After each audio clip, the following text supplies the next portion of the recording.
Well, let's just try and see if we can go across to Kiran Mazumdar Shaw, who's joining us as well. Kiran, any quick reaction to this? He seems to have pressed, not done anything disastrously wrong, is the sort of reaction that's coming. Said all the right things. Could he have done more positive steps? I guess that's what we are debating. But what's your sense from there? Yeah, you're right. I mean, he hasn't really gone out of his comfort zone. I think, I was expecting a little, I wanted a bolder budget. I thought he would, take a little more risk in terms of moving out of that comfort zone, but he's stayed within it. And I think, just some of the good takeaways are definitely the electoral bonds is a very good way of trying to at least clean up the political funding. I think he could have done better in terms of at least bringing down corporate tax rates linked to investment and jobs creation. I don't want it just to be an arbitrary step change, but he could have done something along those lines. I think GST is also something else that we should look forward to, because I completely subscribe to the area that if he wants to clean up, the whole corruption aspect of the country, then I think GST and real estate should be linked, because I think that's going to go a long way in bringing down real estate pricing and also bring in far greater transparency and clean up the whole real estate sector. I thought he might mention that, but he didn't.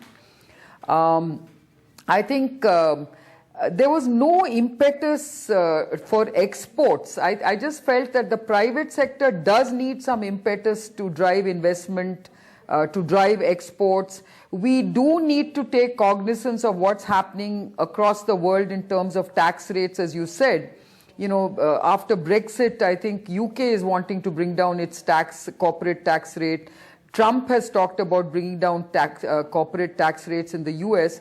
And I think at least we should signal that we are doing something in that direction.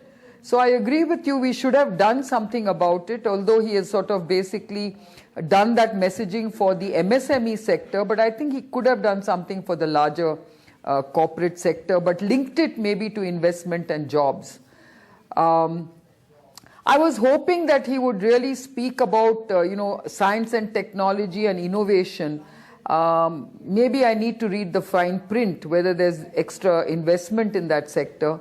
Healthcare also, he made some reference to rural healthcare and increasing investment in education. Swayam and the MOOCs platform that the government has created will also help in e-education.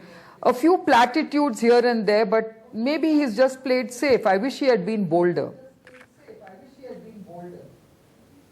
Right, and there was an expectation that after demonetization there'd be a lot of follow-up action in the budget, which in fact the economic survey did allude to. Was there a signal here that there's going to be the end of black money in India? I know you said that the electoral bonds are a big thing, but I tell you, my first reaction from all other political parties, including the BJP, is it ain't going to make no difference. They're quite happy with it, and they'll never criticize the government on trying to stop that, because they are all doing the same thing. Well, it's very difficult to really have a discussion on this, but I really hope that the digital, transactions and the digital payment gateways, though we need a lot of investment in digitizing our economy, there's no mention of how much they're going to spend on digital infrastructure. So unless we actually focus on that, you're not going to be able to really remove cash out of the system and remove black money out of the system. It's very clear. He talked about removing FIPB, which is a good move, and he talked about online, registration to replace all of this. Well, it clearly points to a digital backbone. How much are we investing in creating that digital backbone? I know we are doing it for GST, but what about the rural digital backbone? Right. I just must add one thing, that a very, very senior person in this government told me that whatever we do, Indians are too smart, they'll get around it. Quote unquote.